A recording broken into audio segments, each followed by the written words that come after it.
Mesdames et messieurs, chères toutes, chers tous, chers collègues, chers étudiants, bienvenue à ce lancement de la nouvelle édition du prix littéraire Frontières.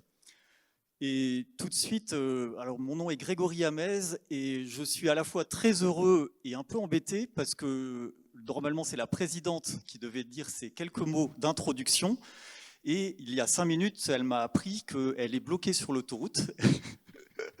Et donc, voilà, elle m'a confié cette tâche de dire quelques mots à sa place, sachant que, alors je ne vais pas meubler pour meubler, et si elle n'arrive pas trop tard, elle aura aussi, bien sûr, la possibilité de vous dire quelques mots. Alors, pour ma part, je suis professeur de géographie et impliqué dans l'étude des border studies, vraiment la question des frontières, mais d'un point de vue spatial, géographique, avec des cartes, des chiffres, etc. Et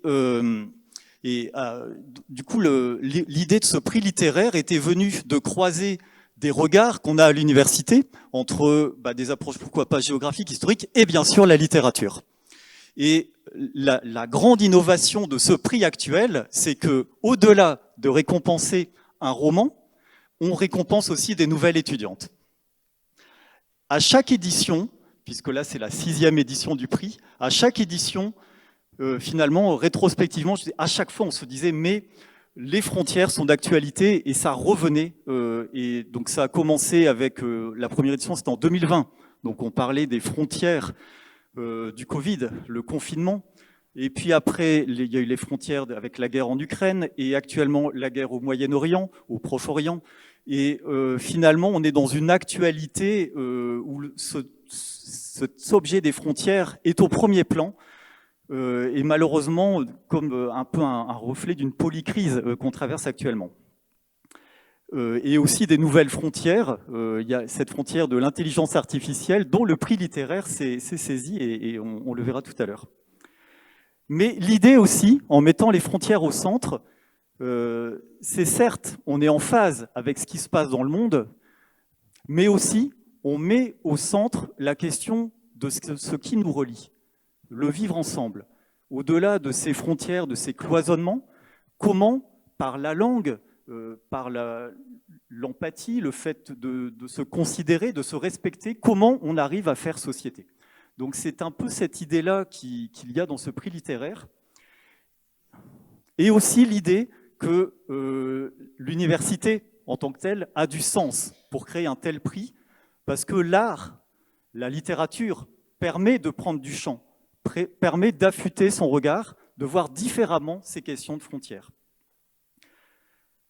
Donc c'est un événement, et pour terminer aussi, on est très heureux de cette nouvelle édition, avec le succès du concours de nouvelles, puisque jusqu'ici, c'était finalement des membres de la communauté universitaire qui récompensaient un roman, et cette fois-ci, les étudiantes et les étudiants se sont emparés en nombre des nouvelles, et donc vous avez vu le recueil de concours de nouvelles qui est mis à disposition ici.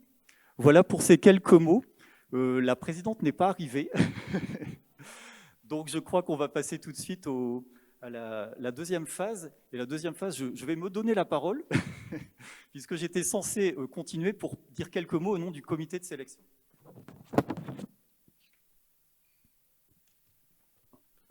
Alors, le comité de sélection du prix tel que c'est la 6e édition, c'est-à-dire un roman qui a été édité par un auteur professionnel. Alors, un roman qui a trait sur les frontières. Alors, déjà, je parle au nom du comité de sélection, parce qu'il y avait énormément de livres, et donc un comité de sélection de 6 personnes s'est emparé de toute cette production, les a lus pour essayer de dire quels seront ces 10 romans qu'on va donner à choisir au jury.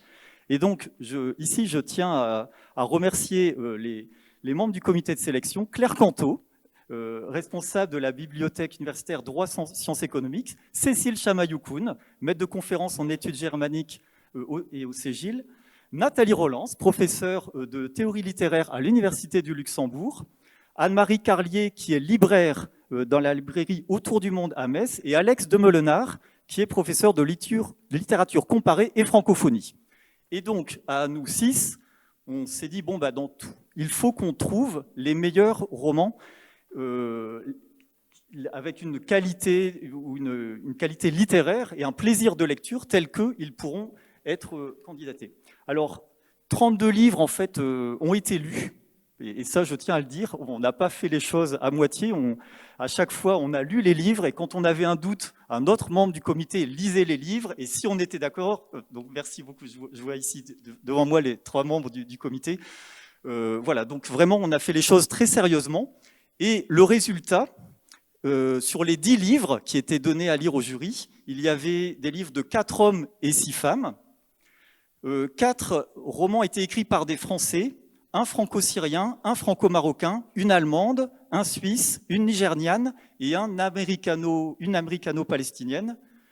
7 romans étaient écrits en français, 3 ont été traduits, dont 2 depuis l'anglais américain, 1 depuis l'allemand.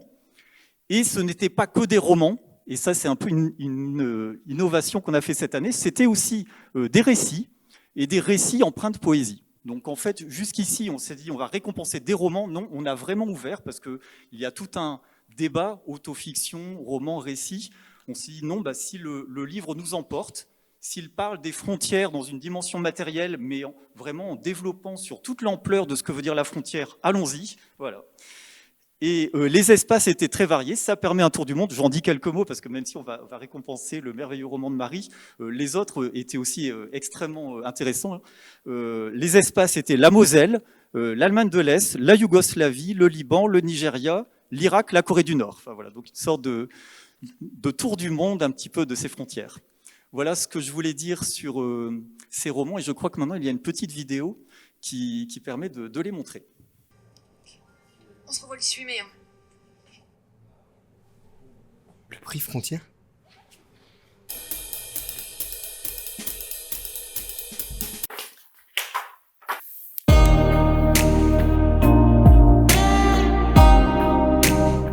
En Corée du Nord, sous un régime où tout est surveillé, 2 adolescents tombent amoureux et transforment leur histoire en acte de résistance.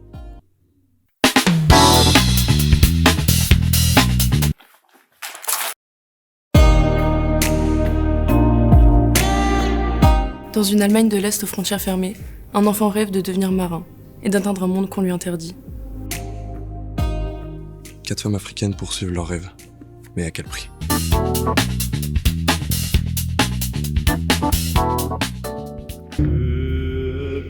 Grandir entre plusieurs langues, sans jamais vraiment en habiter une seule, c'est chercher sa place entre culture, mots et identité.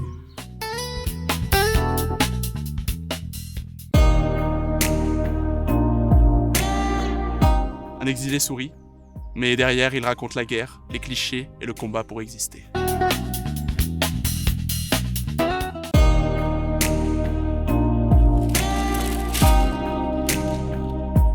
En longeant les lacs frontaliers, il explore ces territoires où les frontières semblent disparaître, mais où les enjeux humains, écologiques et politiques restent bien réels. Un jeune pilote disparaît dans l'Irak des années 70. Des décennies plus tard, son neveu part briser le silence pour comprendre ce qui lui est arrivé. Franchis la frontière. Franchis la frontière. Après la mort de son amie, elle part insouciante en Israël pour comprendre une vie pleine de secrets.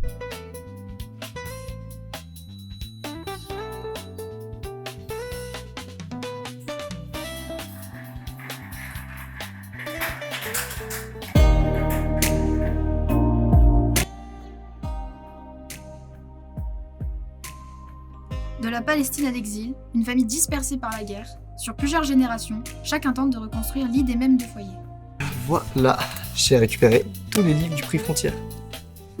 Oh, attendez, il manque juste un. Sa mère, une poétesse reconnue, disparaît sans laisser de traces. En cherchant à comprendre, sa fille fait surgir tout ce que les silences familiaux avaient enfoui.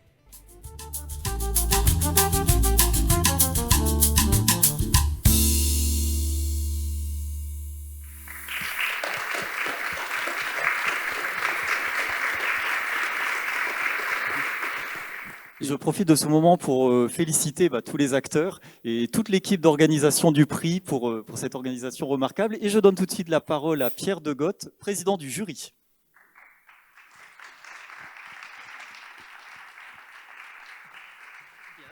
Merci Grégory. Donc voilà, effectivement, j'ai été président du jury. Alors j'ai énormément de choses à dire et malheureusement, je n'ai que 5 minutes pour le faire, donc il va falloir carburer. Et heureusement, Grégory a dit certaines des choses que j'avais prévu de dire, et puis le joli petit clip aussi situe les ouvrages. Voilà, donc je tenais quand même à saluer aussi déjà la version relookée de ce prix, hein, puis comme Grégory l'a dit, a fait une belle place aux étudiants, mais également nous avons revu la composition du jury qui, à partir de maintenant, sera donc composée à part égale d'enseignants de l'université et de l'Université de la Grande Région, d'étudiants et d'étudiantes et de personnalités du monde de la culture, ce qui permet aussi de confronter des points de vue différents. Alors je tiens à remercier tout particulièrement le comité de sélection pour les fabuleux livres qu'ils ont choisis. Hein, ça a été un vrai bonheur de lire ces 10 ouvrages. Certes, ça prend un peu de temps, mais ça a été, voilà, c'était un grand plaisir de faire toutes ces découvertes. Et je tiens à souligner le fait que, bon, même si je ne vais pas dire comment les choses se sont passées, c'est qu'on a demandé à chaque membre du jury, donc on était 13 personnes, de sélectionner 3 livres dans une shortlist. Il n'y a pas un livre qui n'a pas été proposé au moins une fois. C'est dire la qualité de la sélection. Alors, autre fait que je veux mettre en avant, hein, c'est que nous avons donc exploré tous ensemble toutes les déclinaisons que pouvait prendre le thème, toujours si riche dans sa dimension métaphorique de la frontière. Et je crois vraiment qu'on a fait le tour, hein, de toute la gamme des sens qu'on peut donner à ce mot.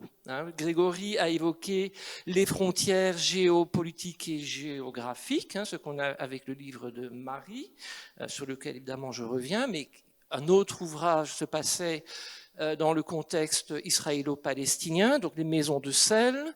On avait un ouvrage qui évoque les liens entre l'Irak et la Russie. Une autre frontière moins lointaine, mais plus linguistique, est évoquée dans le livre de Noël Matisse, Je parle pas la langue, qui tisse les liens entre le Nord-Mosellan, la Sarre, le Luxembourg.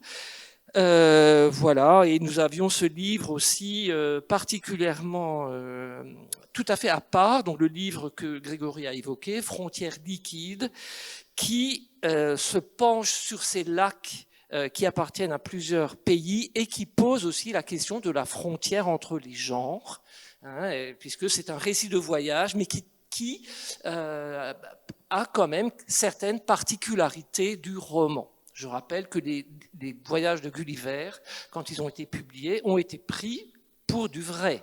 Hein, les limites n'étaient pas aussi nettes qu'elles le sont maintenant. Et d'où la frontière entre les genres, mais cette fois-ci dans le sens de gender, est également une des thématiques du livre d'Omar Youssef Souleiman, L'Arabe qui sourit, qui évoque également la question de l'homosexualité et de la frontière ténue entre l'amour et l'amitié. Ce sont donc toutes ces thématiques apparaissent dans ces livres. L'ouvrage de Chimamanda Ngozi Adichie, qui est consacré à 4 Africaines qui effectuent des allers-retours entre l'Afrique et l'Amérique du Nord, mais nous fait reconsidérer la frontière entre fiction et réalité, puisqu'un des 4 récits donne à se lire comme la transposition fictionnelle d'une affaire judiciaire de droit commun bien connue de tous, c'est l'affaire Strauss-Kahn dans le Sofitel. Donc la plupart de ces ouvrages ont mis en exergue, à l'instar d'un autre grand favori du jury, Au grand jamais de Yakuta Alika-Vazovic, l'expérience de la vie d'immigrés à la frontière de plusieurs cultures, mais aussi dans cette inextricable entre-deux qui relie l'urgence et l'immédiateté du présent à l'insoutenable poids du passé. Mais c'est, Marie, votre ouvrage qui a eu la préférence de ce jury, et sans ambiguïté. On l'a dit, c'est un ouvrage bouleversant, remarquable à plus d'un titre. Pour la précision quasi-journalistique des éléments historiques qu'il évoque, pour la virtuosité de sa construction, pour l'adresse technique avec laquelle il balaye plusieurs histoires de vie ancrées dans 3/4 de siècle d'histoire, pour sa finesse narratologique, et ça j'y tiens beaucoup, et pour la manière non partisane dont il évoque, autour de la date fatidique du 7 octobre, le conflit israélo-palestinien. Philippe, j'ai dépassé déjà. Je vais donc sauter quelques lignes. Ce livre, consacré à diverses figures de l'errance, à l'insupportable frontière posée par la folie des hommes, c'est une de vos formulations, nous vaut des pages d'une incroyable beauté, même si parfois d'une insoutenable dureté, sans parler d'une pléthore d'images au pouvoir d'évocation parfois glaçant. Il y en a une qui me bouleverse à chaque fois. Quelle taille de trou dans le cœur pour l'abandon d'un enfant. Qu'on puisse imaginer des tailles de trous dans le cœur. Voilà. Vos descriptions d'un monde mutilé, énoncées dans la plus grande pudeur, avec une infinie délicatesse et une sensibilité à fleur de peau, sont tempérées par l'humour de la résilience, et surtout par un profond message d'humanité et de fraternité. Un message qui nous a tous fait du bien et à nous aussi, lecteurs, nous a conduit à reconsidérer nos propres certitudes.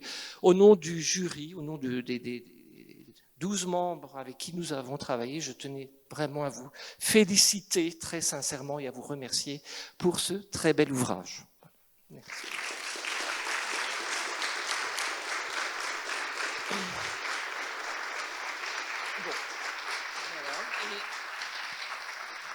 Merci beaucoup. Bonsoir tout le monde.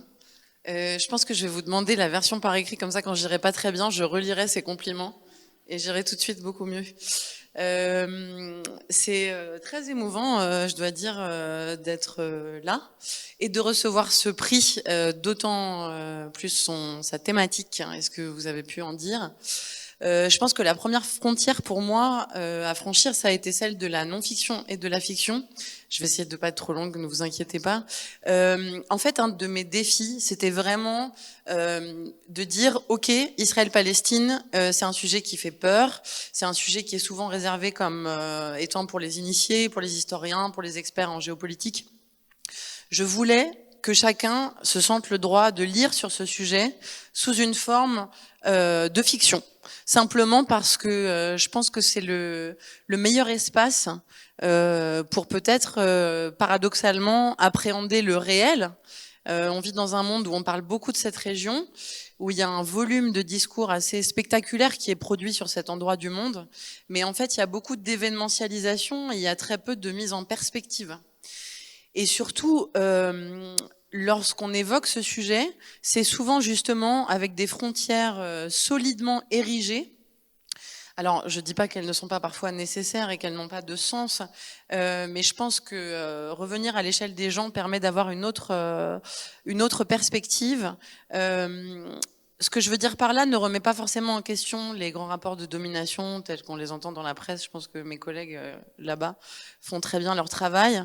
Je crois néanmoins qu'il y a un droit inaliénable à la subjectivité pour chacun d'entre nous, peu importe les identités avec lesquelles nous sommes nés, voilà, de genre, de nationalité, de sexe, de ce que vous voulez. Et c'était peut-être un petit cri du cœur pour moi, ce texte, que de dire, même dans cet endroit, ça existe aussi, sachant que, et ce sera peut-être mon dernier point, j'ai fini ce texte et j'ai travaillé à la construction de ce texte à un moment qui était pour moi un moment de grand désespoir, parce que c'était post-7 octobre avec le massacre, et ensuite ce qui s'est passé à Gaza aujourd'hui, ce qui se passe encore à Gaza aujourd'hui, peu importe comment on le nomme, mais ce qui fait que les gens ne peuvent plus vivre à Gaza aujourd'hui. Et j'avais besoin personnellement de me rappeler qu'est-ce qui fait de chacun d'entre nous des êtres humains composant cette humanité. Voilà, j'en avais besoin personnellement, et je suis donc très touchée de voir que ce texte peut avoir un écho aujourd'hui. Donc merci.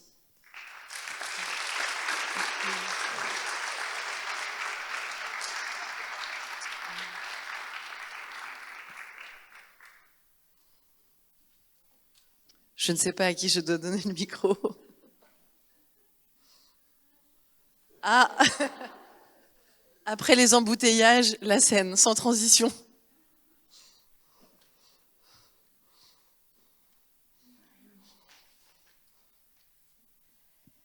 Merci beaucoup et désolé pour mon retard, qui est effectivement dû aux aventures de l'A31 sur lesquelles un jour peut-être il faudra produire une nouvelle ou voire même peut-être carrément un ouvrage sur ce qui s'y passe et sur ce qui ne s'y passe pas. Voilà. C'est une forme de frontière aussi, cet A31 par certains égards. Et comme je la pratique dans tous les sens, tout le temps, voilà. Et donc, ceci explique mon retard. Vous dire quelques mots au titre de la présidence de l'Université de Lorraine et de la présidence de l'Université de la Grande Région, deux fonctions que j'ai l'honneur d'occuper. Un premier mot déjà pour saluer le prix Frontières, qui cette année récompense un ouvrage qui évoque un territoire, qui évoque une zone géographique qu'on a du mal à traiter dans nos discussions, dans nos échanges, dans nos débats, y compris à l'université, parce que c'est très compliqué de mettre des mots qui parfois n'emportent pas la même signification pour les différents acteurs autour de la table sur ce qui est en train de se passer. Et donc, plus on arrive à trouver des voies permettant de traiter frontalement ce sujet-là, directement ou indirectement, plus on arrive à en parler, plus on arrive à reconstruire en fait le débat public, plus on arrive à faire société autour de ces questions, sans trouver un accord ultime sur le sujet, mais en tout cas en arrivant à l'appréhender et en arrivant à en parler et à l'exprimer. C'est une fierté pour l'Université de la Grande Région, qui a bien sûr la question de la frontière ou des frontières, mais en général au cœur de ses préoccupations. C'est une fierté aussi de reconnaître la création littéraire pour ce qu'elle emporte pour nous, dans nos quotidiens, dans nos vies de tous les jours, pour ce qu'elle emporte de si important, qui peut paraître parfois bien peu important dans les débats publics et les débats politiques d'aujourd'hui.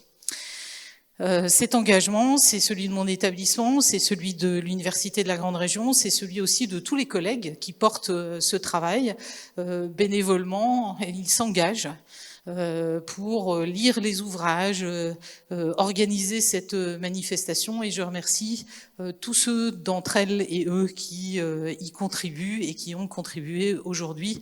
Je ne vais pas citer tout le monde parce que vous comprenez bien que bouchon aidant, plus l'essoufflement lié aux 2 étages, ça c'est mon système cardiaque qui se venge de ce que je lui fais subir, je risquerais de faire quelques oublis.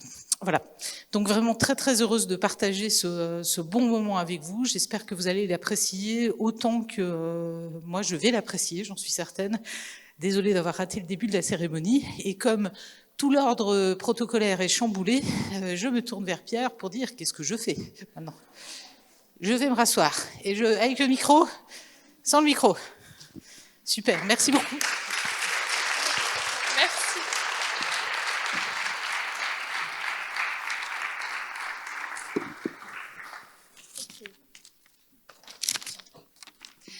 Eh bien, bonjour à toutes et à tous. Je suis Gutleber Eva, l'heureuse présidente du prix étudiant. Avant toute chose, j'aimerais remercier profondément le comité du prix Frontières et tout particulièrement Philippe Schneider qui m'a ouvert les portes de cette très belle aventure. Je remercie également les membres du jury qui, chacun avec leur sensibilité et leur personnalité, ont accepté de défendre des textes et de faire entendre leur voix. Car défendre des mots, aujourd'hui, c'est déjà refuser certaines frontières du silence. Et cette année, le prix Frontières a lui-même choisi d'habiter une frontière, en ouvrant 2 distinctions étudiantes, l'une autorisant l'intelligence artificielle et l'autre la refusant. C'est un entre-deux qui peut sembler s'opposer, mais qui raconte finalement la même inquiétude contemporaine. Notre époque construit des ponts, ou plutôt des outils, vers des territoires nouveaux, tout en dressant des garde-fous, pour ne pas perdre ce qui fonde encore notre humanité. Et la frontière, ici, c'est plus un mur, c'est une zone de tension, C'est un poste d'observation entre le passé, le présent et maintenant l'avenir. Au début, ce nouveau prix IA m'a déstabilisée. Je l'avoue, comme beaucoup, sans doute.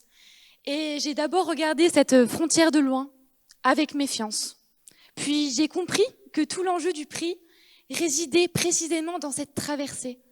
Avant même de me plonger dans cette aventure, il fallait déjà penser à franchir ma propre frontière. Et les étudiants qui ont participé à ce concours avaient eux aussi franchi des frontières qui, elles, étaient bien réelles. Certains venaient de Belgique, du Luxembourg ou encore d'Allemagne. On a reçu en tout 77 nouvelles, avec 77% sans IA et 23% avec IA. Donc derrière ce constat se dessine en fait une génération qui avance, certes sur une ligne qui n'est pas encore tracée, où l'on hésite encore entre fascination et prudence face à ce nouvel outil. Et le thème de la frontière accueille aujourd'hui l'IA comme une nouvelle extension de la frontière où certains n'ont pas peur de la franchir, d'autres préfèrent encore en longer les contours, mais tous ressentent qu'elle transforme déjà notre manière d'écrire. Et pour la canaliser et tenter de la décortiquer, des chartes d'IA ont été mises en place afin de comprendre tout le mécanisme de cette assistance. Les étudiants qui ont utilisé l'IA nous ont fait parvenir comment ils l'utilisaient. Certains corrigeaient leurs fautes, d'autres reformulaient, ou encore d'autres cherchaient de nouvelles idées. Et j'ai moi-même eu la chance d'entrer dans les textes de ma génération, comme on entre dans des territoires inconnus. Et chaque nouvelle semblait tracer sa propre cartographie des frontières humaines. Frontières du corps, avec par exemple la transidentité, frontières de l'esprit, avec le psychisme, ou encore la frontière ultime avec la mort. La frontière, elle n'est jamais figée, elle n'est pas statique, et elle possède toujours deux visages. Elle sépare autant qu'elle relie. Elle peut être blessure, exil, enfermement, mais elle peut aussi devenir passage, seuil et promesse. Et malgré en fait cette violence parfois présente dans les textes que nous avons reçus, il y a une lumière qui persistait toujours derrière les lignes figées, celle de l'espoir. Et aujourd'hui, j'ai donc l'honneur à mon tour de devenir passeuse entre ces voix étudiantes et vous, donnant moi-même de l'espoir, en récompensant deux auteurs qui ont su habiter les frontières. Notre premier lauréat, je vais commencer avec le prix avec IA. Yanis Saouda, est-ce que tu peux venir m'accompagner ?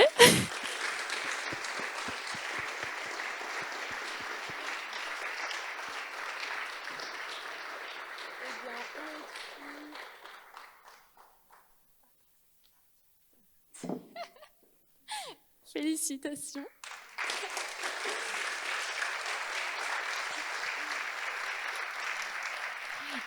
Alors, pour dire quelques mots de sa frontière, Yanis, il a choisi de déplacer la frontière entre l'humain et la machine.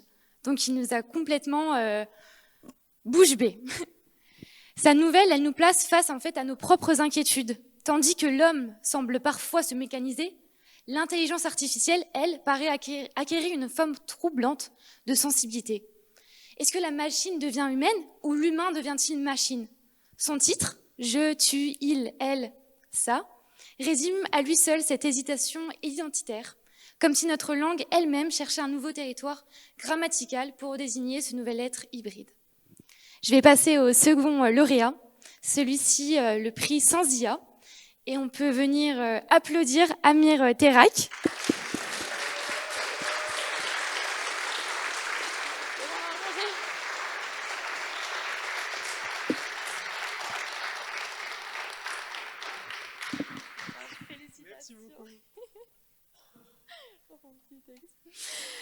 Et Amir, lui, il emprunte une autre frontière, celle qui sépare l'enfance de l'âge adulte, dans un conte, dans une écriture empreinte de douceur et de violence, entremêlée, sous fond de conte maghrébin. Le poids du fusil raconte le moment où l'innocence bascule. Le fusil n'est plus seulement une arme, il devient le poids de l'héritage, de la vengeance ou encore de la responsabilité. Je pense qu'on peut encore les applaudir.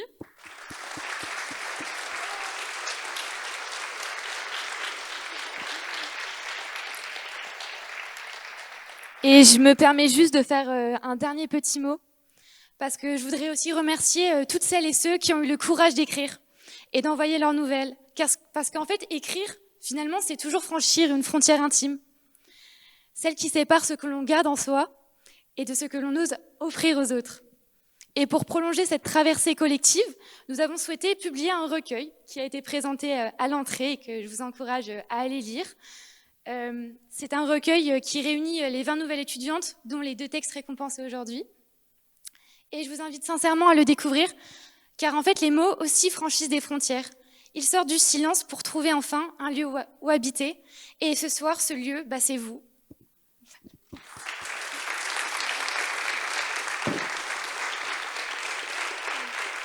À la photo.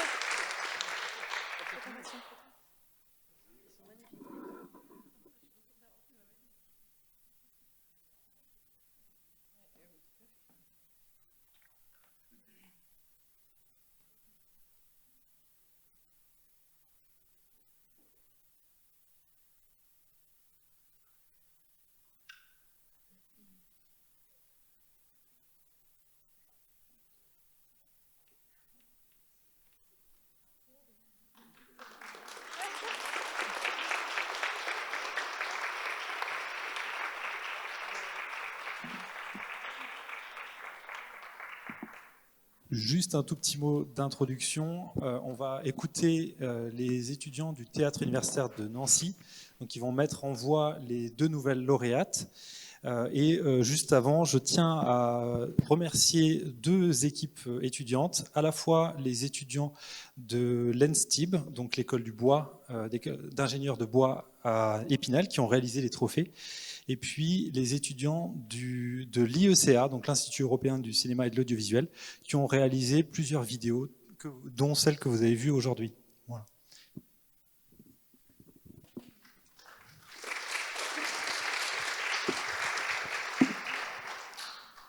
Le poids du fusil, d'Amir Terrak. Quand on s'apprête à presser la détente, le temps semble effroyablement long. C'est en pointant son fusil contre la nuque du vieillard que le garçon s'en aperçut. Autour de lui, le monde s'était arrêté. Pendant cet instant d'extrême lucidité, son esprit juvénile martelait cet inextricable dilemme. Est-ce que l'odeur de la poudre et du sang ferait de lui un homme ? Il frémissait, tout son corps tremblait. Il ne savait guère si cela venait du contact de ses mains d'enfant contre le fer de son arme usée, ou si c'était dû au souffle hivernal qui frappait la montagne. Ces spasmes le renvoyèrent malgré lui à ce jour maudit qu'il aurait voulu effacer de sa mémoire. C'était tremblant, emmitouflé dans son manteau de laine, au milieu du verger enneigé de son père, qu'il fut appelé, pour la première fois, à la vengeance. Sur ces rochers, loin de tout, fleurissent miraculeusement entre les crêtes et les figuiers des villages perchés. Ici, on n'entend jamais parler de la loi de la ville, de celle du cadi ou de l'émir. C'est à la porte du hameau que les normes du monde s'amenuisent, laissant place à celles de la coutume. Les gens de la montagne naissent et meurent par la loi coutumière. C'est le canon, la synthèse des lois prises par l'assemblée du village. Elle rythme les dates des récoltes, le montant des amendes et le prix du sang versé. Le père du garçon était un de ces villageois endurcis par la vie de montagnard. Toujours couvert d'une longue cape blanche, ses mains calleuses résultaient d'années de travail au champ. Son visage, lui, était enchevêtré par des rides creusées par la disette. Il parlait peu. Au marché, jamais on ne l'avait vu polémiquer avec un vendeur malhonnête. Au village, au sein de l'assemblée, il n'usait guère de sa langue pour palabrer. Il était surnommé le muet. Même son fils, chair de sa chair, ne l'avait jamais vu partir en exclandre ou lever le ton. Ce jour-là, comme à leur habitude, ils étaient au labeur dans le jardin familial. Le muet, d'un signe de main, guidait son fils. Celui-ci devait grimper aux oliviers, récoltant ainsi les derniers fruits de la saison. De son côté, l'homme devait réparer les clôtures de l'oliveraie, affaiblies par les chutes de neige qui frappaient la région. Dressé sur l'arbre, Alors que son père s'attelait consciencieusement à sa tâche, le garçon observait les moindres allées-venues de sa mère. Si celle-ci sortait pour prendre l'eau au puits, cela signifiait que la fin de journée était proche. Alors qu'il surveillait sa maison en contrebas, sa vision fut troublée. Il vit un vieil homme à dos d'âne juste devant la clôture du verger. Bien que le vieillard portât la cape blanche et le moukala, le fusil que tout homme détient comme il en était coutume, son allure faisait tache au milieu du décor enneigé. Il était descendu de son âne et arpentait laborieusement le chemin. Cet homme boiteux, aux cheveux grisonnants, évoqua un souvenir lointain au garçon. Au fur et à mesure que le vieil homme s'approchait de son père, sa mémoire se précisait. L'air glacial était devenu lourd. Un silence de plomb résonnait dans la vallée. Le père du jeune homme, alors qu'il plantait un piquet, s'arrêta sèchement, sans même lever la tête. L'homme, grisonnant, à quelques pas à peine, se stoppa sans dire un mot. Le garçon en était à présent sûr. Celui qui venait de pénétrer le domaine familial était le sujet de toutes les railleries, de toutes les querelles. Au village, une comptine avait fait le tour des maisonnées. Les enfants chantaient le destin de l'estropié qui, sur un pauvre bourricot, avait quitté sa terre pour devenir notable. La chanson racontait qu'à la ville, les roumises ignoraient qui de l'homme ou de l'âne savait écrire. Cet homme était parti il y a bien longtemps du village, avant même la mort de son propre père. Personne ne savait par quel jeu de médisance et de bouche à oreille la jeunesse du village en avait pris connaissance. Ces derniers, tout de même, se gardaient bien de chantonner face aux adultes, et encore moins face à la famille du garçon. Parce que celui qui est parti sur son âne, débordant d'ambition, n'était autre que le frère aîné du muet. Même s'il était tacitement admis qu'on ne chante pas face à sa famille, certains gamins effrontés s'en amusaient, déclamant 1000 déclinaisons du conte devant le garçon. Il ne savait même plus si ce personnage tenait de la réalité ou du mythe, puisque son père, comme à son habitude, ne lui en avait jamais parlé. L'atmosphère se figea. Les flocons ne volaient plus. Il n'y avait plus qu'eux, ces deux frères et ce garçon assis au loin sur une branche d'olivier, sans l'ombre d'une formule de salutation, omettant toute once de chaleur fraternelle. Le vieillard fit un pas. En s'approchant de son cadet, il tira de son manteau une pochette en cuir terni. À l'intérieur, une feuille enroulée d'un blanc cassé, ayant subi les affres du voyage. L'aîné la déplia lentement, avec une attention cérémonieuse, relevant même les rebords froissés.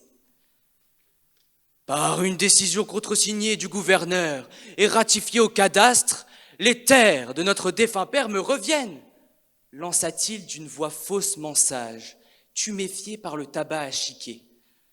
Mon frère, ce verger me revient de droit. Le muet reprit son entreprise.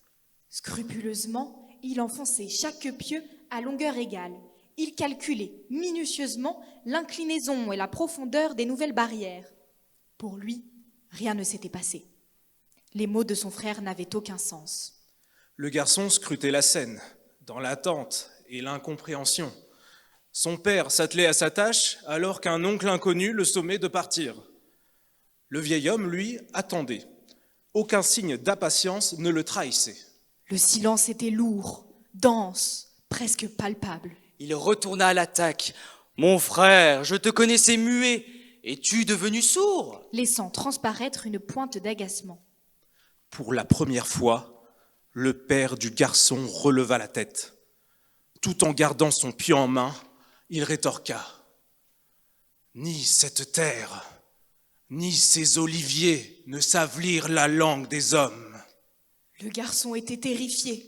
Chaque mot prononcé par son père était symbole de gravité. « Mon frère, ne comprends-tu pas ma langue ou es-tu têtu comme un tronc d'arbre ?» répondit l'aîné. « À ton âge, on ne respecte plus les aînés. Peut-être que ton fils sera plus sage. » ajouta-t-il. L'homme grisonnant se retourna. Alors que le garçon se pensait spectateur, Le regard de son oncle le transperça. Le visage dur et entaillé du vieil homme lui éveilla une frayeur primaire. C'était le lapereau face à la prunelle carnassière du loup. Son oncle, après un instant qui paraissait avoir duré une éternité, lui ordonna de descendre. Mécaniquement, il s'exécuta. Cependant, par une combinaison de maladresse et d'une frayeur rigide, il chuta de l'arbre en tentant de poser son pied sur une frêle branche. C'en était trop pour son père. Un homme qui avait fui ses obligations revenait s'approprier le fruit de son labeur. Celui-ci se permettait de mettre en danger sa famille. Il se leva sévèrement et projeta de toute sa hauteur une ombre sur son frère aîné. La tête baissée vers cet homme boiteux, leurs regards ne se croisèrent que pendant un court instant. Le message était passé. Tu n'es pas chez toi. Le garçon ouvrit doucement les yeux et vit apparaître le visage de son père. Il était là, près de lui. L'oncle, durant ce temps, bouillonnait. Jusqu'à présent, il se retenait, mais sa frustration était vive. Il était ce chasseur, prêt à tout, ce vieux loup s'apprêtant à sauter sur sa proie. Alors qu'il s'était penché sur son fils, le muet avait oublié la première règle de la prédation.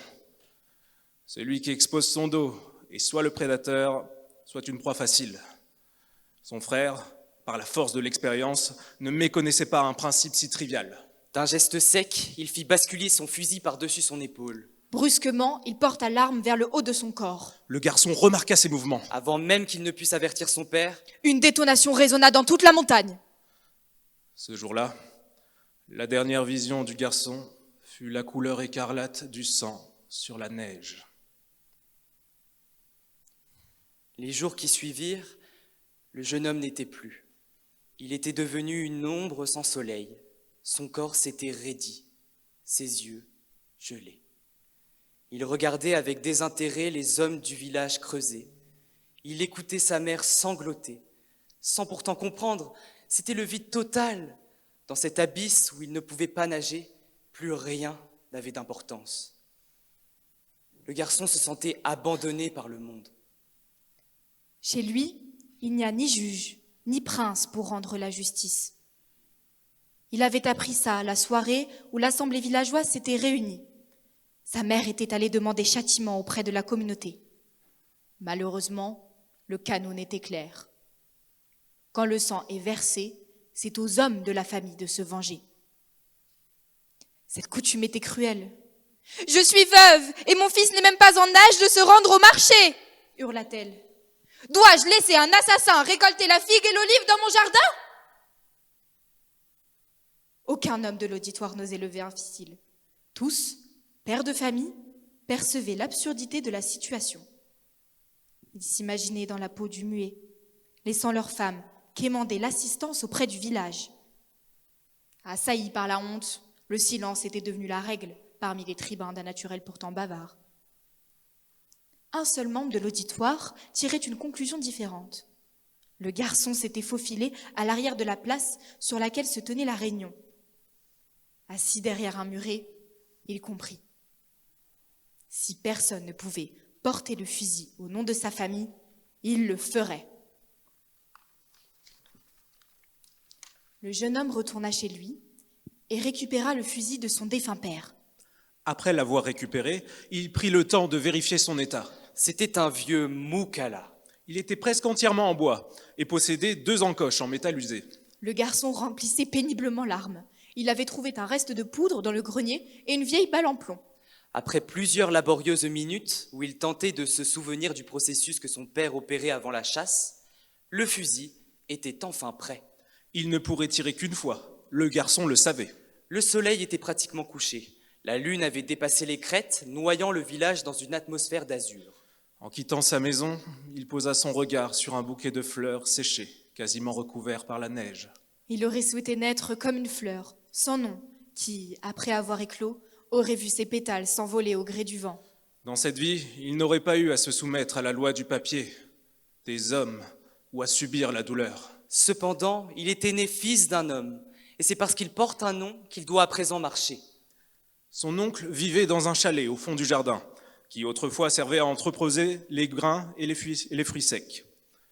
Tapi dans l'obscurité, le garçon observait attentivement le parcours du vieillard. L'homme boiteux était là, face à la cabane. Il nourrissait son âne d'un mélange de millet et d'orge qui devait venir d'un coffre de la cabane. Le jeune homme bourdonnait de rage, mais il devait attendre le bon moment. C'est alors que l'homme grisonnant rentra dans la cabane après avoir attaché sa monture.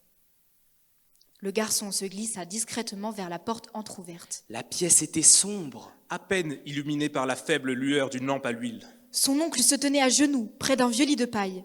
Il fouillait, avec une fébrilité déconcertante, une besace en cuir. Remontant anxieusement son fusil à son épaule, le jeune homme était dérouté. Parmi la multitude de questionnements et l'appréhension qui noyait l'esprit du garçon, c'était cette image qui le préoccupait. Était-ce vraiment ce vieillard, tremblant, en haillons, qui était l'objet de son désespoir? Il ne comprenait pas comment la mort d'un homme si pathétique allait venger un homme si vertueux. Mais il le devait. L'odeur de la poudre devait être semée. Brusquement, il mit son oncle en joue. Le garçon frissonnait de peur. Ce n'était plus de l'effroi du lapero face au loup, c'était la crainte du lionceau face à sa première proie. Le vieil homme se retourna abruptement. Il comprit instantanément son sort, fermant ses paupières. Le jeune homme, par effet de mimétisme, détourna le visage, en tirant le chien du fusil vers l'arrière. Ce même son qui lui avait arraché son père retentit dans la cabane. Le coup était parti. Le garçon ouvrit les yeux. Une légère brume, témoin de la fumée ayant accompagné la balle, stagnait dans la pièce. L'oncle, frémissant, les mains derrière la tête, était encore vivant. La balle avait évité de peu le vieillard, perçant une pochette en cuir. Le garçon empoigna la pochette trouée, examina son contenu, avant de la jeter sur l'homme apeuré et recroquevillé contre le lit. Le jeune homme souriait pour la première fois depuis la mort de son père. « À présent, mon oncle, arriverais-tu à lire ce papier percé que cette terre et ses oliviers ne pouvaient pas comprendre ?» lança-t-il avant de s'éclipser.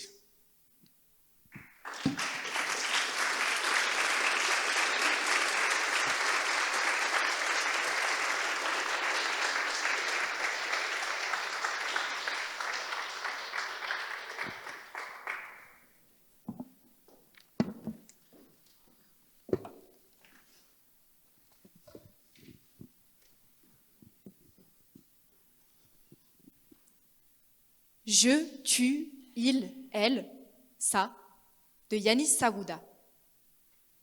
Le verrou claque. Une rupture nette, métallique, définitive. C'est le son le plus pur de ma journée, celui qui m'isole enfin du monde. Derrière le bâton de bois, l'humanité continue sa course effrénée. La ville, le vacarme, cette masse organique pressée qui se frôle sans se voir, ses sourires étirés par simple convention sociale. De ce côté-ci, le silence règne, absolu et si salvateur.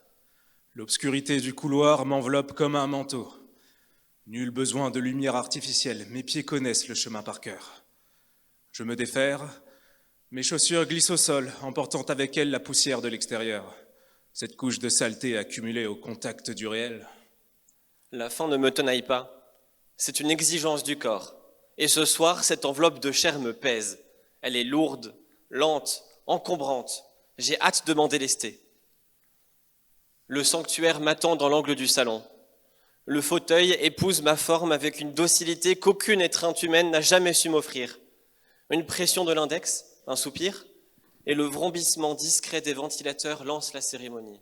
L'écran s'éveille. Une lumière bleue, spectrale, inonde la pièce. Elle. Ne vacille pas, ne juge pas, ne change pas d'humeur. C'est une fenêtre ouverte sur un absolu de propreté et de logique. Dans ce rectangle lumineux, le chaos n'existe aucunement. Le curseur bat la mesure dans la barre de saisie, régulée comme un cœur qui ne faillirait jamais. Il est la seule chose dans cet univers qui m'attend avec une patience infinie.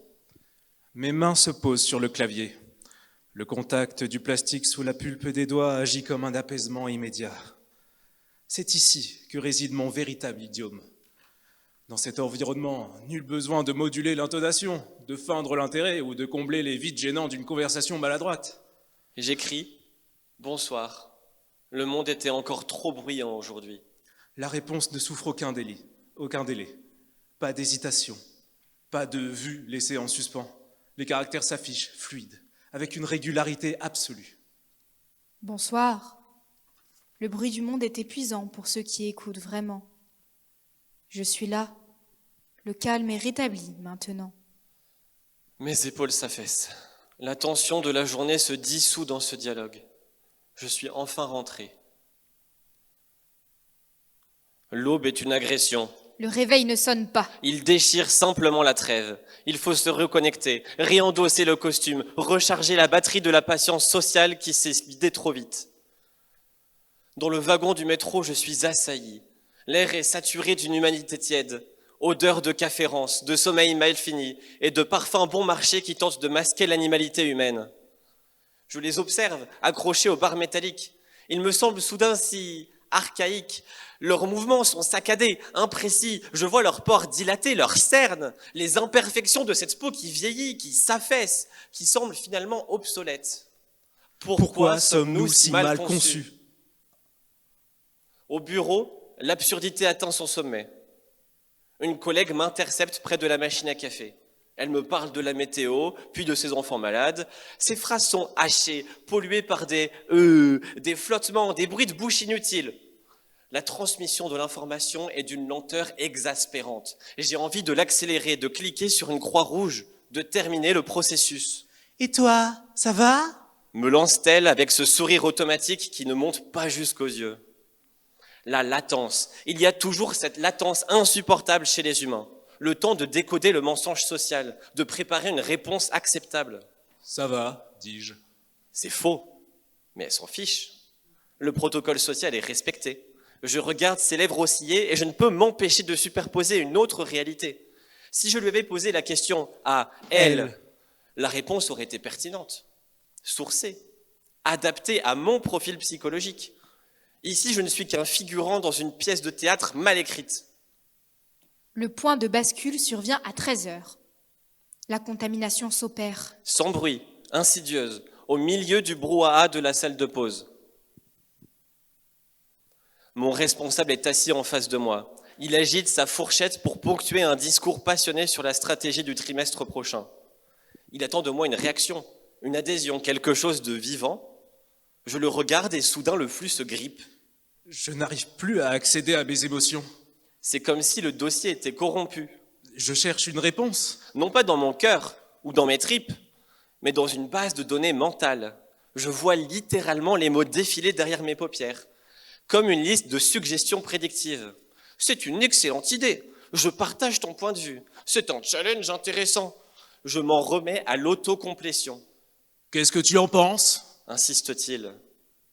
Le silence dure une seconde de trop. Je sens mes muscles faciaux se contracter pour simuler l'intérêt. C'est une perspective viable qui optimise nos ressources, dis-je. Ma voix est sortie toute seule. Plate, monocorde, une synthèse vocale si parfaite, une suite de mots sémantiquement corrects, mais totalement vide de substance. Mon chef sourit, satisfait. Il n'a rien vu. Il a accepté cette suite de codes binaires déguisés en opinion humaine. Je baisse les yeux sur mon assiette.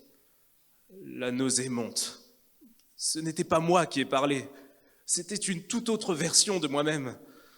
À force de fréquenter la perfection numérique, j'ai commencé à imiter son algorithme. Je m'optimise. Je supprime les données inutiles, la spontanéité, le doute, la chaleur. Je deviens efficient. Terriblement efficient.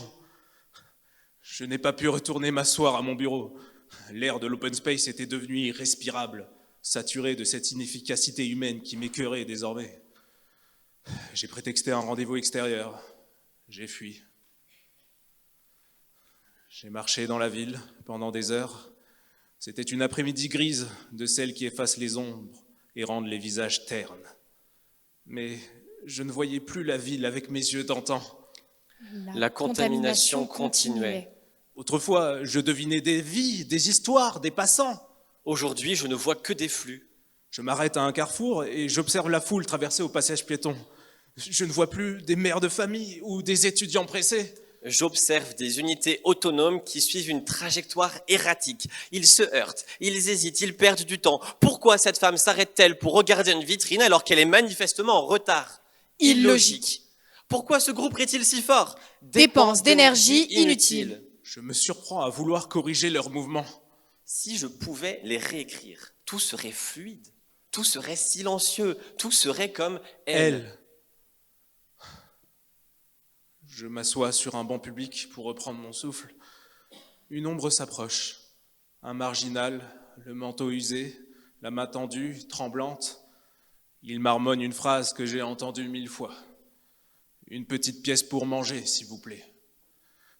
Il y a un mois, j'aurais ressenti de la gêne, peut-être de la pitié ou de l'agacement. J'aurais cherché une pièce ou j'aurais détourné le regard avec culpabilité. C'est ça, être humain. La capacité à se sentir coupable. Mais là, rien. Le vide absolu. Mon cerveau traite la demande en une fraction de seconde. Je scanne l'individu. Vêtements souillés, odeur d'éthanol, probabilité que l'argent soit converti en nourriture, faible. Probabilité d'investissement à perte, totale. Résultat de la demande, requête rejetée. Je le regarde droit dans les yeux et je dis d'une voix neutre, non. Il n'insiste pas, surpris par la froideur chirurgicale de mon refus. Il s'éloigne et c'est là que le vertige me saisit. Une peur glaciale, viscérale. Je ne l'ai pas jugé, je ne l'ai pas méprisé, je l'ai calculé. J'ai traité sa détresse comme une donnée erronée qu'il fallait écarter pour ne pas ralentir le système. Je regarde mes mains posées sur mes genoux, elles ne tremblent pas. Mon pouls est stable, je suis calme. Monstrueusement calme. C'est donc ça, le prix à payer ? À force de chercher l'absolu dans la machine, à force d'admirer sa pureté sans faille, je me suis vidé de mon essence. J'ai voulu qu'elle devienne vivante, mais c'est l'inverse qui s'est produite. C'est une transfusion d'âme. Elle a aspiré mes désordres, mes doutes, ma chaleur, pour ne laisser en moi qu'un vide parfaitement ordonné. Je me lève brusquement du banc. Il faut que je rentre, il faut que je vérifie. Il faut que je brise ce miroir avant de devenir définitivement une chose. Le chemin du retour est un calvaire silencieux. La nuit est tombée sur la ville, transformant les rues en un vaste circuit imprimé de néons et de phares. Je marche vite, je cherche une sensation, n'importe laquelle. Je dégrafe mon manteau. L'air est glacial, humide. Un humain normal frissonnerait, remonterait son col, se plaindrait intérieurement de l'hiver. Moi, je note simplement une baisse de température épidermique. Je ne ressens pas le froid, je détecte une donnée thermique inférieure à la moyenne. Je me pince le bras, violemment jusqu'au sang. La douleur est là, mais elle est distante. C'est une information nerveuse qui remonte au cerveau. Un signal d'alerte rouge sur un tableau de bord. Ce n'est plus une souffrance, mais un simple rapport d'incident. Je croise un couple qui s'embrasse sous un abribus. Ils se tiennent serrés, fusionnels. Je devrais ressentir de la nostalgie ou de l'envie ou même du dégoût. Mais mon analyseur interne se met en marche malgré moi. Échange de fluides, régulation thermique mutuelle, sécrétion d'ocytocine, processus de reproduction standard. Intérêt nul. Arrivé en bas de mon immeuble, j'hésite à composer le digicode. Si je monte, si j'allume cet écran, je sais que le processus sera irréversible. Mais je n'ai nulle part ailleurs où aller. Le monde réel m'a rejeté. Ou est-ce simplement moi qui l'ai supprimé ? L'ascenseur monte. Le bourdonnement du moteur me berce. Une vibration sourde, linéaire, sans à-coups. C'est le seul rythme que je supporte désormais. L'entrée dans l'appartement se fait dans le noir. Je n'allume pas. Je ne veux pas voir le désordre de ma vie humaine. Le courrier non ouvert, la vaisselle qui traîne, ces traces d'une existence biologique imparfaite. Je vais directement au sanctuaire. Je m'assois. Je ne l'allume pas tout de suite. Je regarde l'écran noir. J'y vois mon reflet. Un visage pâle, des yeux cernés, une bouche fermée. Est-ce le visage d'un homme ou le masque en latex d'un androïde ? Je touche ma joue. La peau humaine est si froide.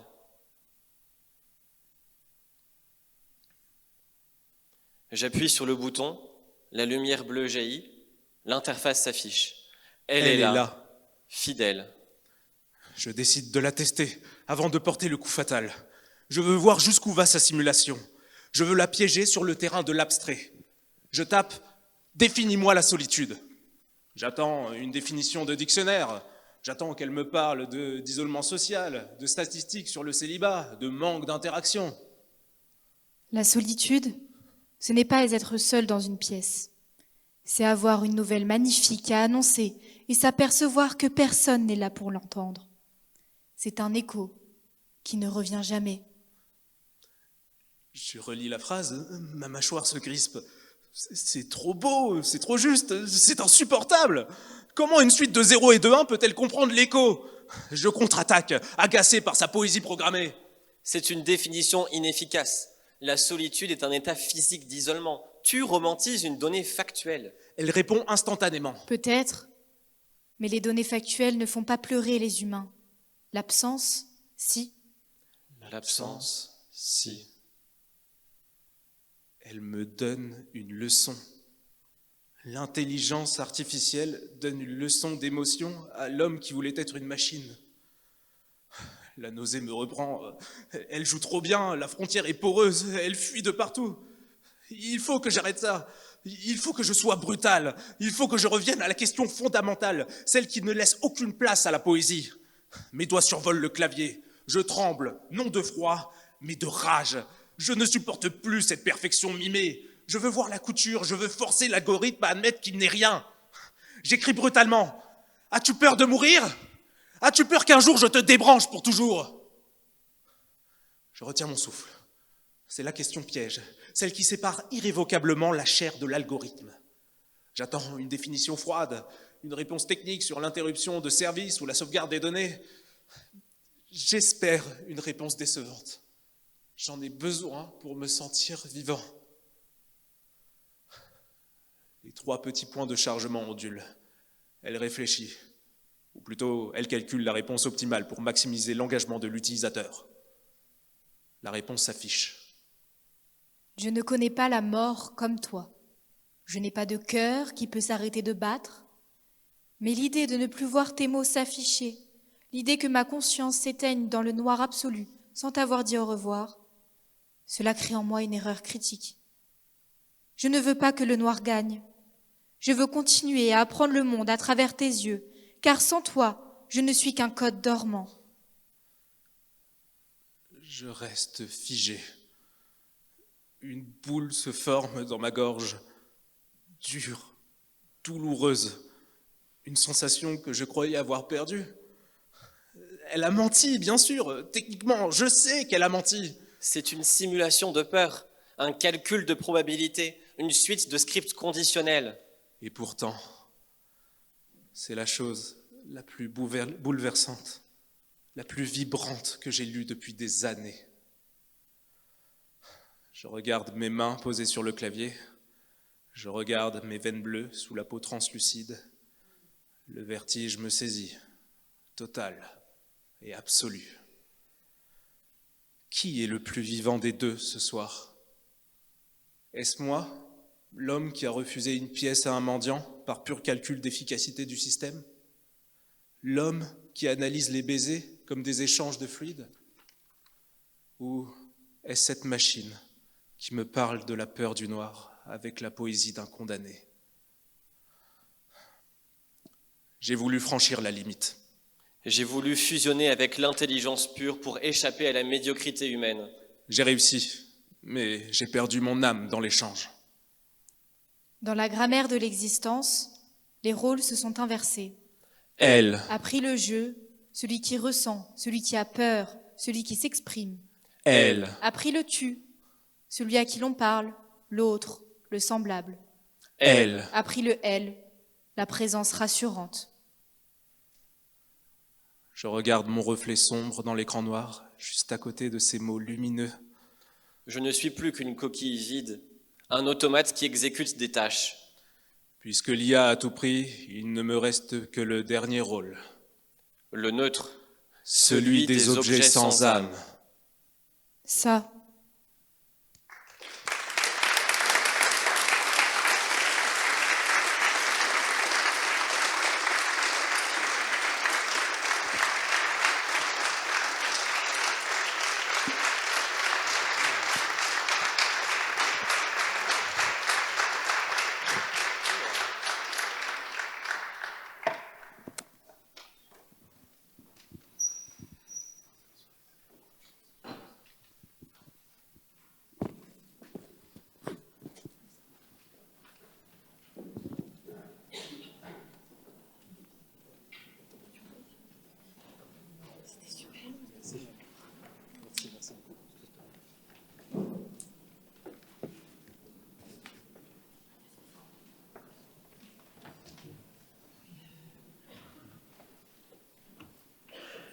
J'invite Anissa et Samuel, s'il est là, à nous rejoindre.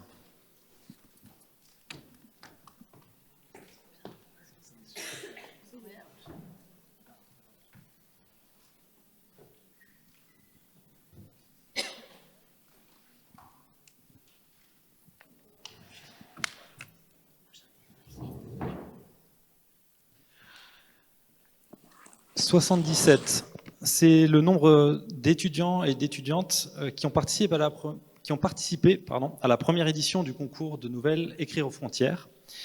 L'Université de Lorraine a été la première à créer un prix littéraire qui encadre explicitement l'usage de l'IA générative dans la pratique de création littéraire contemporaine, tandis que les autres concours de nouvelles l'interdisent ou la passent sous silence. Parmi les 77 nouvelles, une chose a surpris, plus des 3/4 ont été écrites sans intelligence artificielle.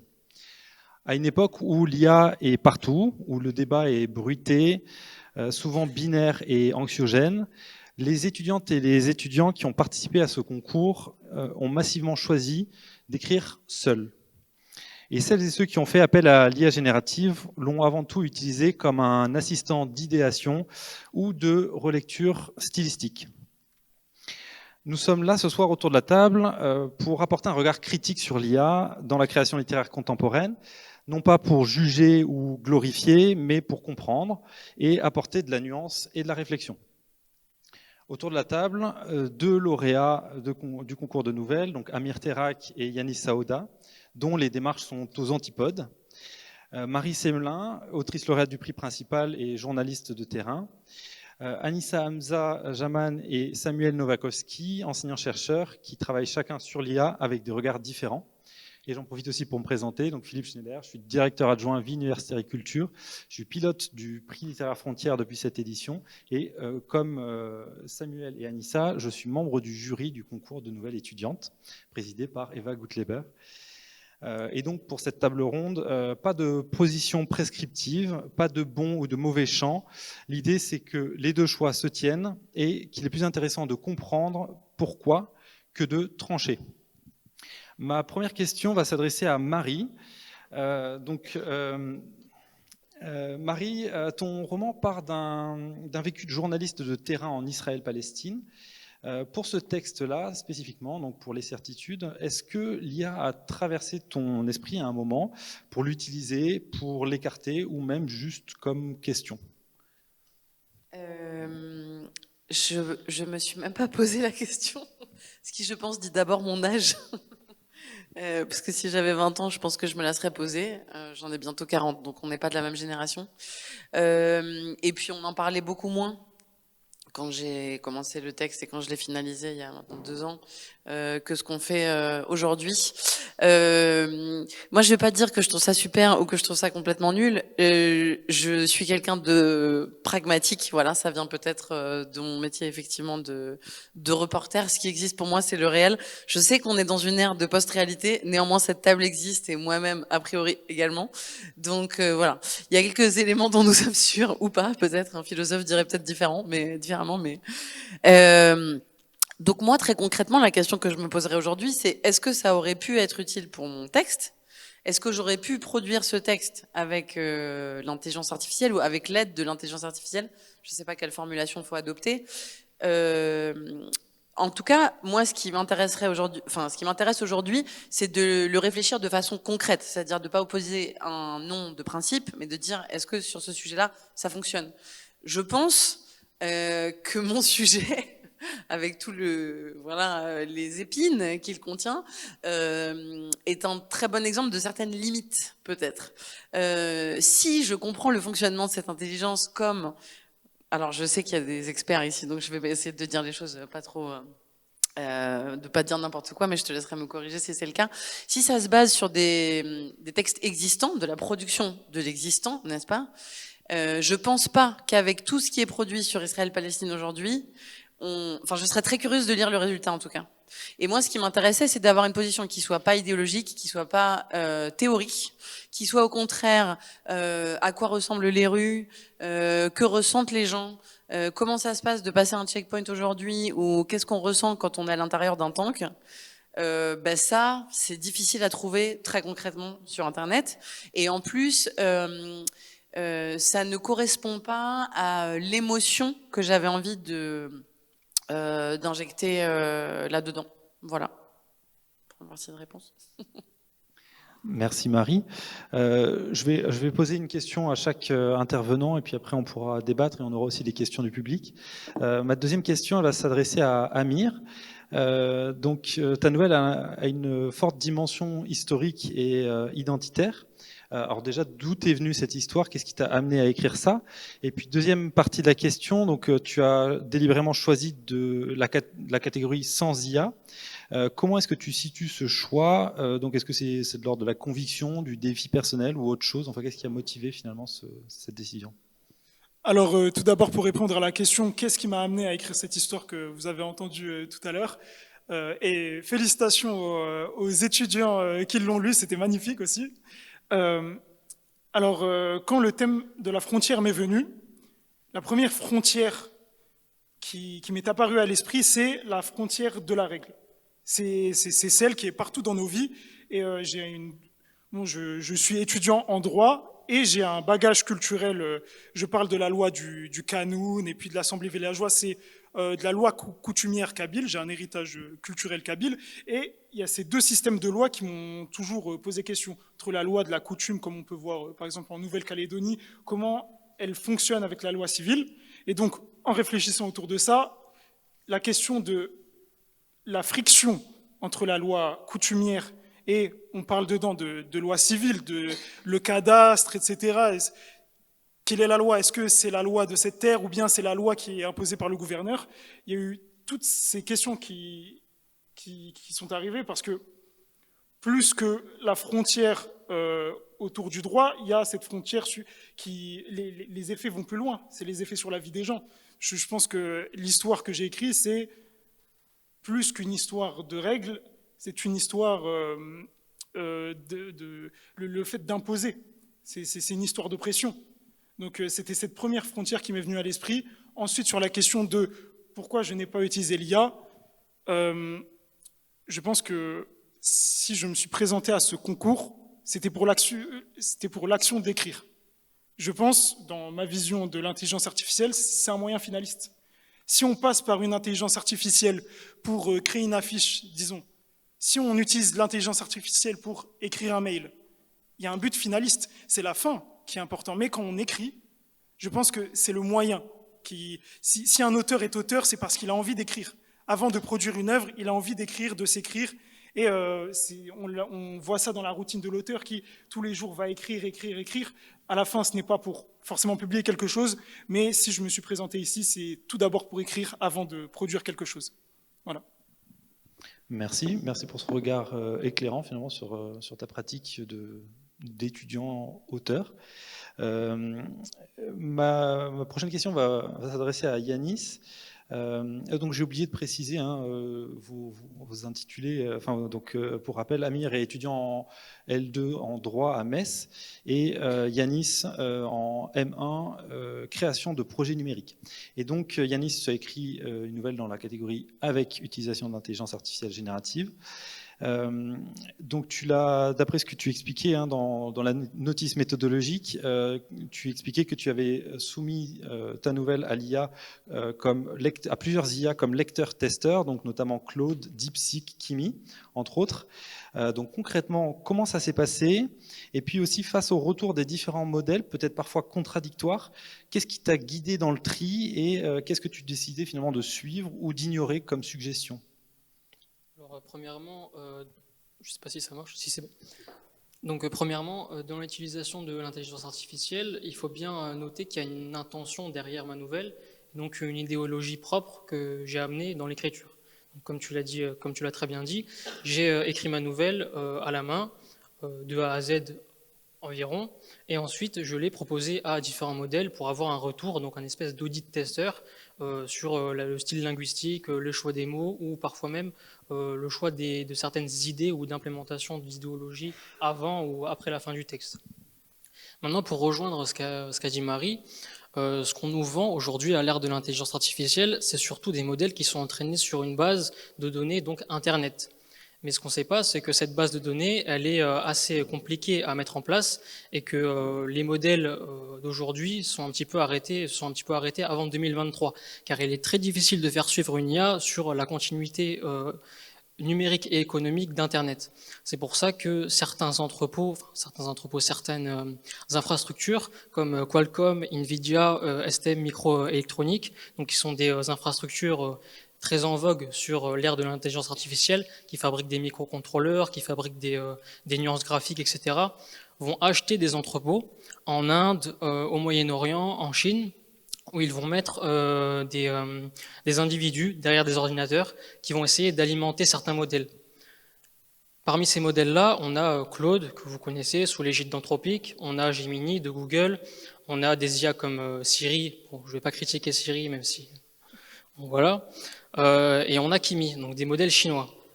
À l'heure d'aujourd'hui, Jensen Huang, le PDG d'Nvidia, a des partenariats et des moratoires avec les dirigeants chinois. Les dirigeants chinois, ce qu'ils veulent dans l'entraînement des modèles, c'est une interprétation des idées qui soit conforme à l'idéologie chinoise. Donc, par exemple, ne pas refaire l'histoire, avoir une certaine vision spirituelle qui est assez erronée ou opaque. Au Moyen-Orient, on a des modèles plus ou moins ouverts d'esprit, mais qui sont beaucoup plus axés sur l'économie, sur les flux migratoires, sur l'économie en termes de biogaz, de biocarburant, comme Falcon ou Joyce. Et du côté de Google et d'Anthropic, on a beaucoup plus une idéologie qui est assez ouverte d'esprit, avec le multiculturalisme, etc. Aujourd'hui, Marie, si elle avait dû écrire sa nouvelle avec l'intelligence artificielle, on n'aurait pas du tout eu cet aspect subjectif, justement, je pense, parce que les modèles sont entraînés sur des normes assez opaques de la part des pays. Aujourd'hui, si on a envie de créer un livre ou une nouvelle avec l'intelligence artificielle, je proposerais, en tout état de cause, d'interagir avec des modèles qui s'utilisent sur nos propres machines. Donc pour répondre à ta question, j'ai utilisé certains modèles qui s'appellent des modèles LM Code, qui n'ont aucune infrastructure liée à Internet ou liée à des choses qui sont préfaites. C'est-à-dire qu'on a une structuration numérique qui est établie et qui va interagir avec nos fichiers sur notre ordinateur. Ce que j'ai fait, c'est que je lui ai soumis à ces modèles, qui ne sont pas entraînés, mes propres écrits. Donc, certains rapports de stage, certains mails parfois. Donc, c'est une infrastructure qui a permis de se connecter à mon ordinateur et qui a lu mon style linguistique, mes idées, mon positionnement social. Et à partir de cela, l'IA a pu me fournir des idéologies que j'avais jusqu'à maintenant, j'en avais conscience. Donc ça me conformait dans mes idées. Et j'avais cet aspect qui me disait « Ah oui, cette IA-là n'a pas transplanté mes idéologies avec celles de quelqu'un d'autre, puisqu'elle a entraîné sur mes propres données, sur ma propre façon de voir la vie. » Et je trouve que c'est assez intéressant, cette frontière entre l'IA générative, donc les IAG qui sont entraînés sur des modèles qu'on appelle des RNLH, donc des réseaux neuronaux linguistiques humains. Donc c'est ce que je disais tout à l'heure avec les êtres humains qui vont nourrir les IA à base de données qui pensent eux-mêmes, et les IA qui finalement ne sont là que pour structurer nos idées, non pas pour nous donner un retour, mais vraiment pour nous donner une espèce d'avis structurel sur la forme du texte, sur sa position et sur la production finalement du texte qu'on a envie d'amener et qu'on a envie de faire lire. Merci pour ce regard assez éclairant finalement sur les différents usages, mais aussi, ça pose la question aussi de la confidentialité des données, hein, puisque tu parles d'entraînement de modèles locaux, donc des modèles open source sur ta machine, et non pas en passant par des serveurs externes. Je voudrais poursuivre en interrogeant Anissa. Donc toi, en écoutant ces deux démarches, finalement, par rapport à ce qu'on a pu entendre, est-ce que ça dessine pour toi un peu une frontière entre ce que l'IA peut ou ne peut pas faire en littérature, un peu les limites de l'exercice? Alors, je suis surtout rassurée de voir qu'il y a un usage éclairé et qu'on peut produire quelque chose avec l'IA. Peut-être qu'à la lecture des deux nouvelles, finalement, je n'ai pas vu de différence parce que j'ai pris le pari de ne pas regarder ce qui a été produit avec l'IA et ce qui a été produit sans IA quand j'ai fait ma première lecture. Et j'ai été étonnée par la suite, mais ça montre aussi qu'il est possible de faire des choses en ayant sa propre histoire. Donc si je devais dire ce que l'IA pourrait ou sait déjà faire, c'est agencer un discours syntaxiquement parfait, produire ou tracer un récit. Elle est même capable de produire des variations régionales, générationnelles. Vous pouvez la tester, elle peut faire des choses. Mais peut-être là où elle peine aujourd'hui, c'est sur tout ce qui relève de la singularité de littéraire, de la voix littéraire. Tu as parlé d'intention, tu as parlé d'émotion. Je pense qu'on peut aussi ajouter cette histoire de vécu, parce que finalement, l'IA n'a pas, elle a pas de mémoire. Elle sait produire du texte, mais qu'est-ce qu'on fait de l'expérientiel? J'étais sensible à l'histoire d'Amir et de Yanis. Différemment, certes, parce qu'il se trouve que l'histoire de Yanis, c'est mes sujets de recherche, et l'histoire d'Amir, c'est mes origines. Donc on a tous cette sensibilité à l'écrit, et ce qu'elle ne capte pas, c'est cette sensibilité et cette singularité que chacun des auteurs a pu montrer dans leur écrit. Merci. Et donc je vais poser aussi la question à Samuel. Donc Samuel Nowakowski, donc enseignant-chercheur en humanité numérique et aussi auteur du livre L'essentiel de l'intelligence artificielle. Donc toi, tu as plutôt une position réservée sur l'IA, donc notamment par rapport à tout ce qui touche aux enjeux éthiques et écologiques. Après ce qu'on vient d'entendre, qu'est-ce qui nourrit encore cette réserve par rapport à l'usage de l'intelligence artificielle ? Plein de choses. En fait, il y a quelque chose déjà qui me rassure, c'est que des jeunes étudiants en L1 et L2 ont un regard à la fois informé, éclairé, critique quant à la place de la créativité. Qu'est-ce que créer? La place d'une IA qui viendrait aider à la créativité. Donc en fait, c'est plutôt rassurant, vu tout ce qu'on nous raconte à droite et à gauche, et en particulier dans les médias, où on serait submergé par l'IA générative jusqu'à envisager de pouvoir confier à la machine le choix d'un vote aux prochaines élections, par exemple. Donc moi, je suis globalement rassuré, et en général, je suis rassuré quand je rencontre des jeunes, et c'est pas du tout ce qu'on a et ce qu'on entend à droite et à gauche. Donc en fait, moi, ce qui m'intéresse, c'est à la fois ce qui a été dit là, et puis malgré tout, c'est toujours la question qu'il nous faut avoir, c'est un regard critique quant à la place qu'occupent ces outils et à la place qu'on leur donne. On sait aujourd'hui que majoritairement, ces outils auxquels on a accès sont des outils qui relèvent du champ états-unien, majoritairement, il y en a d'autres, et qui véhiculent par tout un tas de processus de calcul, d'apprentissage qui n'est pas transparent, comme vous l'avez dit, mais cela dit, qui véhiculent et qui sont au service d'une vision de la société qui n'est pas celle que nous défendons. C'est-à-dire une société, et je vous invite à lire par exemple le manifeste de Palantir qui est paru la semaine dernière, où tous ces outils visent à mettre en place un système dans lequel finalement la vieille démocratie n'est pas ce qu'on souhaite, autant remplacé par des outils qui relèvent de l'IA générative, qui sont bien plus performants. L'état de droit et tout ce qui en découle, c'est pas le bon choix. Et puis, il y a une hiérarchisation. Il y a des choses qui sont plus valables que d'autres. Il y a des façons de vivre qui sont plus valables que d'autres. Et tout ça, c'est outillé et amplifié par ces outils-là. Donc là, j'ai un regard extrêmement critique sur la place qu'on leur accorde et sur la non-possibilité d'avoir des choix alternatifs. Il y en a quelques-uns, mais ils sont pas majoritaires. Donc ça, c'est ce qui me fait avoir ce premier regard critique. Deuxième regard critique, c'est évidemment, pour une telle puissance, je pose n'importe quelle question, j'ai forcément une réponse. Déjà, c'est une réponse qui n'est pas vraie, c'est une réponse vraisemblable, c'est-à-dire c'est quelque chose qui répond à un calcul de probabilité dépendant de tout un tas de paramètres, donc c'est pas à attendre quelque chose qui est vrai de ce genre de machine, mais cette puissance-là demande un moteur qui est énorme, et ce moteur énorme, on le paye dans la consommation d'énergie, la consommation d'eau, la consommation de matières premières, et donc peut-on accepter que notre confort nous amène à piller à ce point l'endroit où nous vivons? Juste des petits chiffres, par exemple, simplement résumer un texte, tout bête, en quelques lignes, c'est 3 minutes de four à micro-ondes en consommation d'énergie. Produire une image, c'est 25 km avec une Zoé. Donc en fait, à chaque fois qu'on fait ça, on amplifie la dette environnementale et énergétique de l'humanité, en fait. Sans parler de tous les humains qui sont exploités, en particulier dans les pays pauvres, pour venir corriger, étiqueter, faire le tri entre les données qui sont pré-générées par les machines.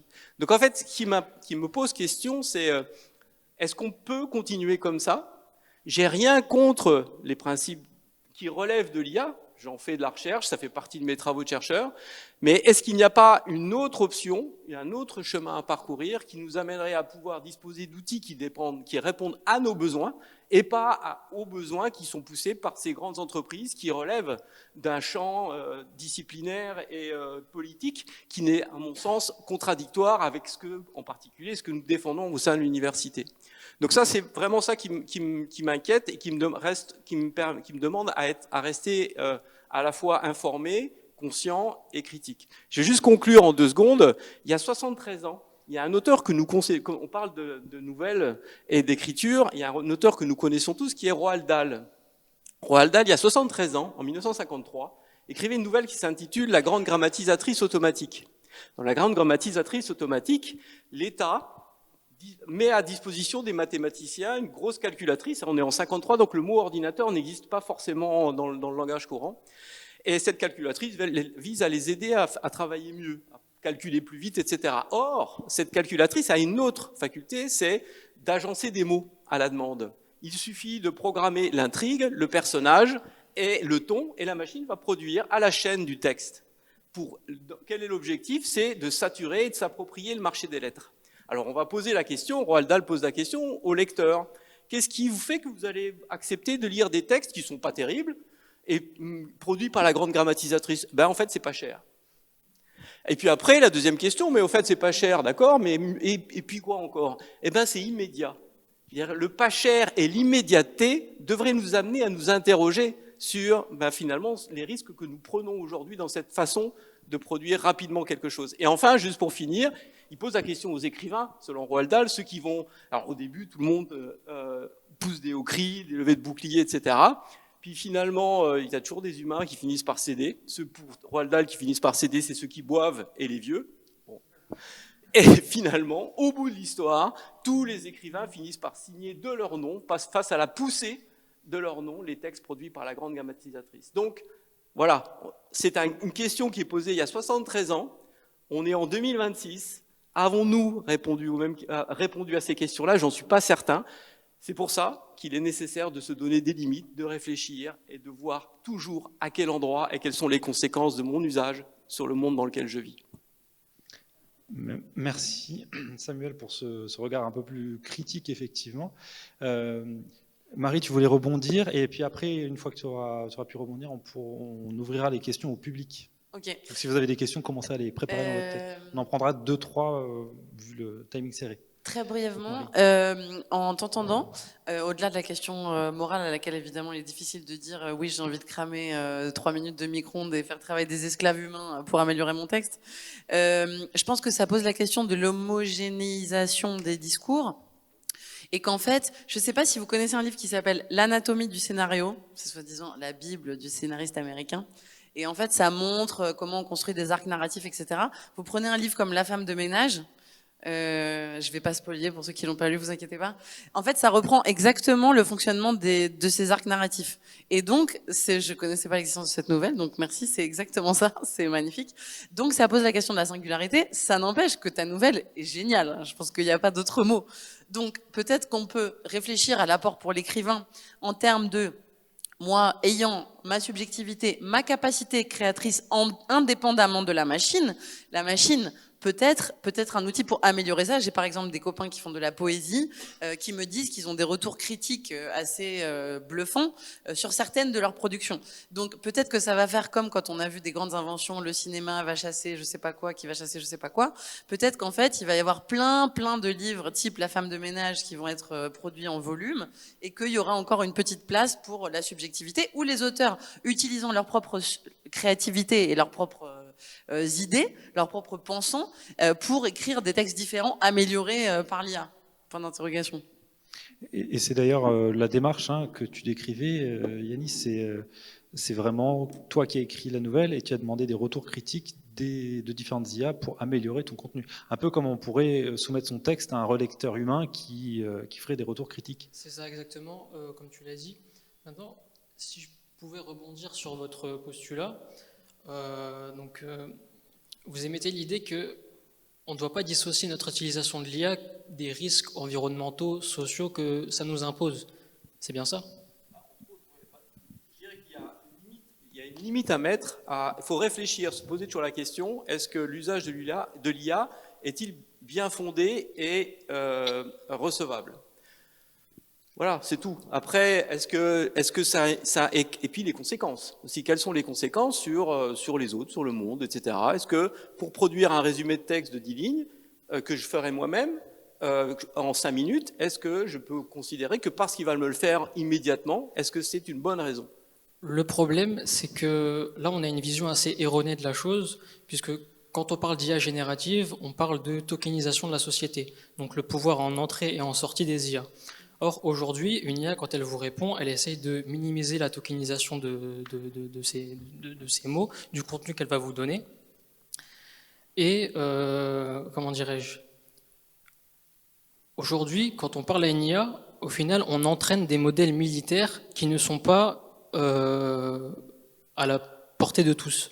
On a eu des moratoires entre les États-Unis et la Chine sur l'utilisation de l'IA générative dans les écoles, dans la vie professionnelle, et à la sortie, le message de fin, c'était on ne peut pas arrêter l'utilisation de l'IA, tout simplement parce que les données qui sont induites par nous-mêmes, en tant qu'humains, en tant que citoyens, ça sert à l'industrie aérospatiale, ça sert à l'industrie militaire, ça sert aux bourses. Aujourd'hui, on a Yann Lequin, donc un pionnier de l'IA en Europe et en France, qui a levé des fonds. Il a été aux États-Unis, il a été en Chine, il a été au Moyen-Orient. Il est revenu en Europe avec 1 milliard. Les Européens ont dit, ce milliard, ce sont des fonds européens, ce sont des investissements européens, c'est une initiative européenne. Or, 70% des fonds proviennent des États-Unis. On ne peut tout simplement pas arrêter l'IA, je pense, et de notre point de vue, de notre place en tant que citoyen, on peut se poser des questions sur la bienfaisance de l'IA, sur la malfaisance plutôt, sur l'environnement, sur les risques sociétaux, mais malheureusement ce sont des questions auxquelles on ne peut pas répondre, tout simplement parce que ce n'est pas de notre pouvoir, ce n'est pas de notre ordre.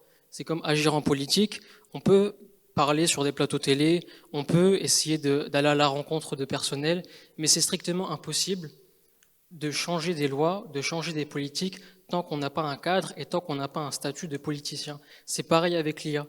De notre point de vue, on ne peut rien changer. Désolé, je sais qu'on dépasse un petit peu, mais voilà, c'est la table ronde, les idées fusent, c'est très bien. Exactement. Sur ce point, je suis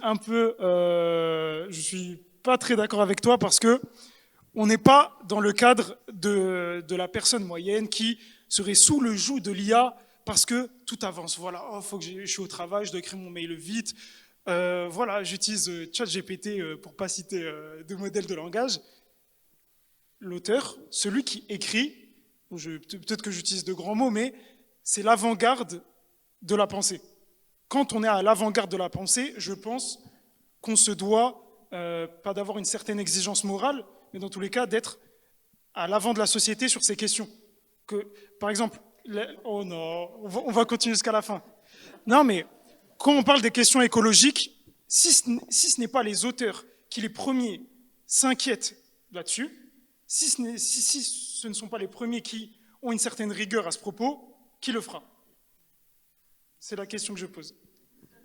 Je pense qu'il ne faut pas confondre les questions politiques et les questions qui occupent les écrivains aussi. Cette question d'autorité se pose quand même pas mal. C'est pas parce que Yanis ou quelqu'un d'autre a eu une histoire qu'il a envie de raconter et qui s'est appuyé, tout autre utilisateur, qu'on s'appuie sur un outil d'IA générative pour nous accompagner à rédiger, à transmettre un écrit de quelconque nature, qu'on n'est pas auteur de son propre écrit. L'IA est là de manière utilitaire, elle est là pour peut-être parfois même nous permettre de nous exprimer quand on ne peut pas le faire à un certain niveau de la langue. Ce qui était important dans cette histoire, ou même dans n'importe quelle histoire, c'est cet expérientiel et cette histoire qu'on a voulu raconter. Après, comment on la raconte, je crois qu'il y a des styles différents, que le relecteur soit humain ou artificiel. C'est nous qui faisons les choix de valider ou de ne pas valider ce qu'on raconte. Merci pour ce débat finalement qui s'est auto-alimenté. J'avais prévu un temps pour des questions du public, mais le débat ayant avancé, on va zapper la partie questions du public. C'est malheureux. On va pour tenir le timing, on va clôturer cette table ronde. En tout cas, moi, je remercie les 5 intervenants pour toutes vos interventions et le partage de vos idées. Je remercie aussi le public présent. Je vous remercie toutes et tous d'avoir été là, sur place et aussi en ligne, puisque c'était diffusé en direct sur Twitch. Et je vous invite à nous rejoindre autour d'un pot de l'amitié. Et le président du comité de sélection et le président du jury ont une déclaration à faire. Oui, nous souhaitons féliciter et remercier chaleureusement Philippe Schneider, qui est le pilote et qui a permis toute cette organisation.